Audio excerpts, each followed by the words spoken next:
Il y a une forme d'archaïsme chez le paysan qui se fond complètement dans cette nature et qui essaie certainement d'en vivre, mais qui la respecte profondément. Et je pense que le geste, c'est ça. C'est tout ce qui peut contribuer à cette perception, à cette intelligibilité du monde. En Corse, par exemple, on ne fait pas la différence entre l'homme et la terre. Lorsqu'on est propriétaire d'un lieu, on ne dit pas qu'on en est propriétaire, on dit qu'on est sur soi-même. On est la terre. L'expérience du monde, elle est d'abord très concrète. Elle est vécue physiquement.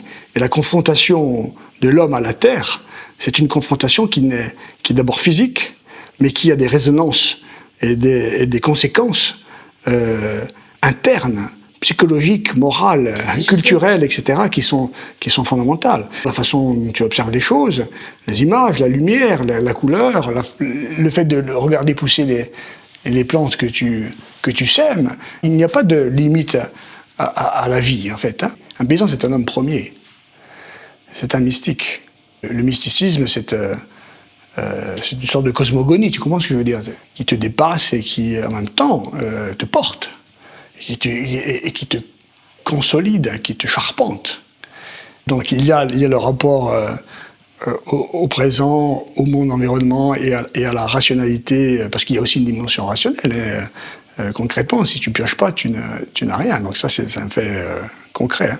Le partage, le vécu, les instants autour d'une table, où l'on mange ce que l'on a produit, mais il y a des moments de partage si forts que, évidemment, tout le sens est là. La terre, elle te rend plus que humble, elle te donne toute la mesure de ta petitesse. Cette humilité-là te rend d'autant plus nécessaire l'autre. Le fait que l'on chante aussi chez nous, par exemple, pour moi, ce n'est rien d'autre que, en fait, la projection vocale, sensible, artistique, d'une expérience de la terre, de cette confrontation à la terre. Et c'est là que se construit le lien social, et qui est un lien qui doit se ritualiser aussi, parce qu'on est dans une société aujourd'hui où le rite a complètement disparu.